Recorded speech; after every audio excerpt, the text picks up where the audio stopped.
Hello, welcome to another edition of the Pace Report. I'm Brian Pace, reporting live here at the Jazz Standard here in New York City. Drummer Aaron Cruz tonight is playing selections off his brand new album, Milestone.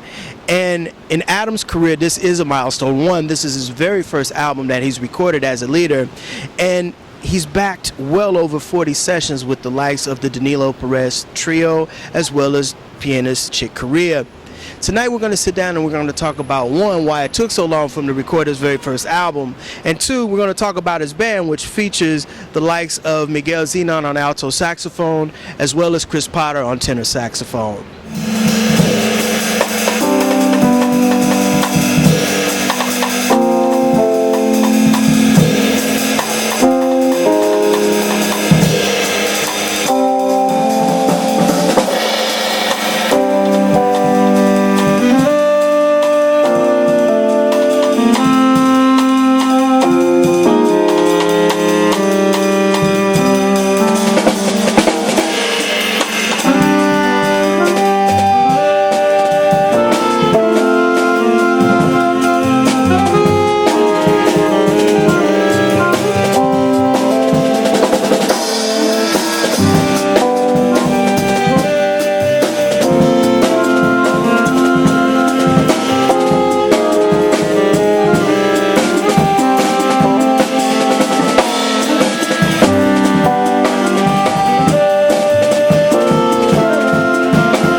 This is a milestone for you.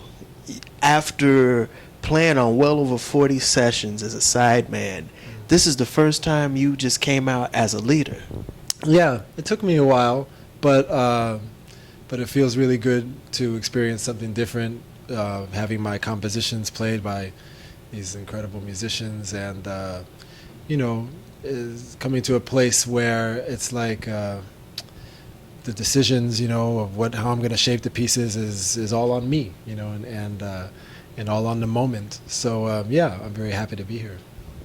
How long did it take you to visualize putting all this music together? Because, out of the gate, people are going to notice that these compositions are very fresh and original. Oh, thank you very much. Well, over the last decade, really, as I've just, I've been touring and playing drums with various bands, but at the same time I've been home and just following a muse in terms of my composing, sitting at the piano and pushing the tape recorder or the digital recorder nowadays, and just taking some ideas down little by little over the whole last decade, really. These pieces were just taking shape.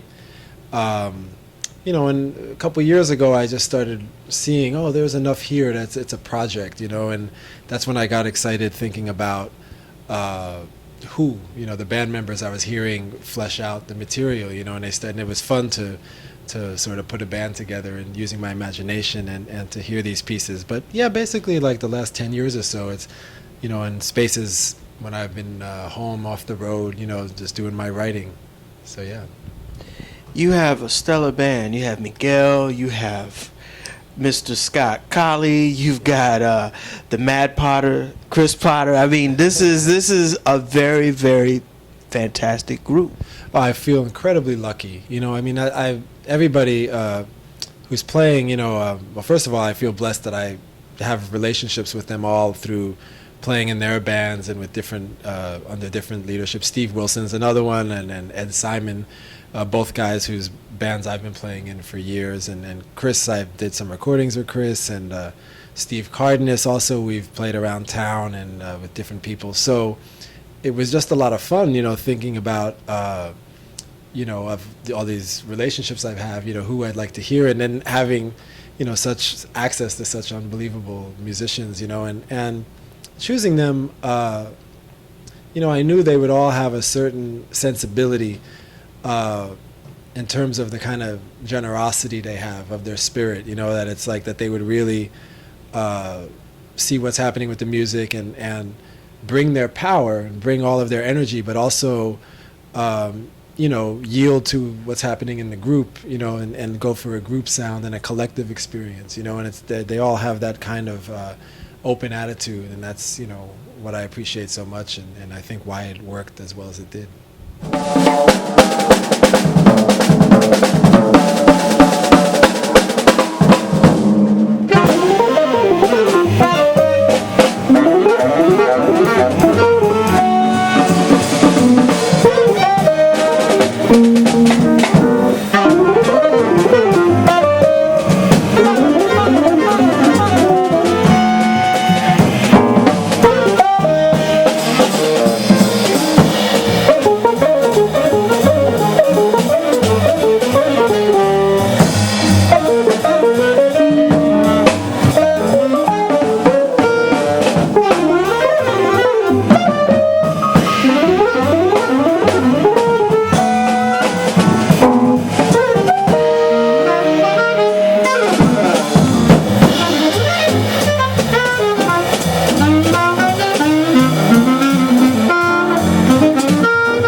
Your background is extensive because your father is a legendary percussionist as well, and I understand that he had a very, very profound impact on you trying to get into music and playing the drums as well.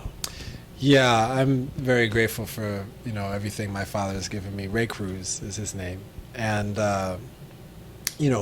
when I was a little boy living in Jersey, my parents split up, and luckily my father decided to leave a drum set with me. He at the time, he's a great timbalero. He plays the timbales. He has a great salsa band called Cruise Control, and I heard them a bunch when I was growing up. But he also, when I was young, I was like a baby. He was studying the drum set in jazz. He was very motivated about that, and had a lot of passion. Like he was listening to a lot of Philly Joe Jones and Tony Williams and Miles Davis records and Elvin and a lot of Coltrane and Monk, and so I think that passion of his rubbed off on me. So I kind of just feel like I'm in a certain way just making my attempt to finish what he started. With that study and commitment to the drum set. Now, you're of Puerto Rican descent. Yes. And I need to ask you because, Latin music has had a very profound effect on jazz music, as well as jazz music has had a very profound effect on Latin music. That's right. Who were some of your influences coming up? Right. Well, I feel my dad's Puerto Rican. My mom's, she's American, mixed European. She's half Italian and half Jewish. So I feel like a mixed person, but yes, the musically speaking, especially, yes, the way my dad's Latin influence, has always been like very strong. Like just understanding the percussion, and I feel very influenced. It's interesting. I feel that my influences are also very mixed. Some of the first shows he took me to as a kid were Buddy Rich, and I enjoyed that a lot. Tito Puente is somebody, that was a big influence on my dad and on me. You know, it's funny, when I came to New York when I was, just in college when I was about 18 years old or so, there was another drummer named Steve Barrios. I don't know if you know Steve. He plays with Jerry Gonzalez in the Fort Apache Band. And he was a big influence because I really felt that history in his playing, that and what that band is doing too, the Jerry Gonzalez's band, where they really have one foot, that's has a heavy influence from Latin music, but also another foot right, in the bebop tradition in a very serious way, and so that was inspiring to me to see a drummer, and Steve had so much raw, soul and power, but the language, it was like it was equally strong in both those idioms, so that was a strong inspirational model for me, Steve Barrios. And also Willie Bobo, he's somebody I think also in line with that, so and then of course, I mean, somebody like Roy Haynes, Roy Haynes and Willie Bobo, I learned were roommates actually at some point, and a lot of Roy's playing reminds me of Timbali playing, and Roy's a big influence, and all the jazz drumming masters from Art Blakey and Tony Williams and Elvin Jones, I still, I'm just still completely enamored by them every time I hear them,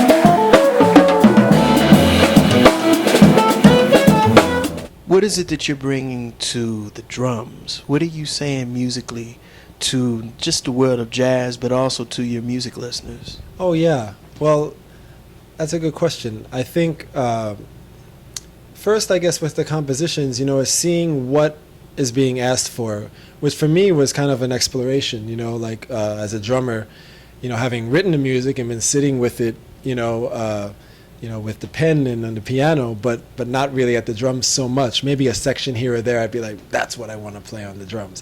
But other sections, I wasn't so sure. So I'm still exploring that actually, and there's different influences for me. There's definitely rhythms and things I'm drawing from what we can call a Latin background or the clave language. Some of the pieces have that explicitly there, but then there are other pieces where it's more ambiguous, and I'm just trying to find the right groove to fit in for the piece. But also, there's some of the pieces that are much more free, and I like it to be different every night what I'm going to do on the drums. Yeah. That'll do it again for another edition of the Pace Report. I'm Brian Pace reporting live here at the Jazz Standard here in New York City. I'd like to personally thank Aaron Copland for his time, as well as the staff and management here at the Jazz Standard.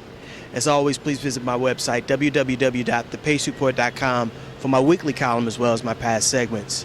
Until next time, remember, if it's in the groove, it'll make you move. Until next time, peace.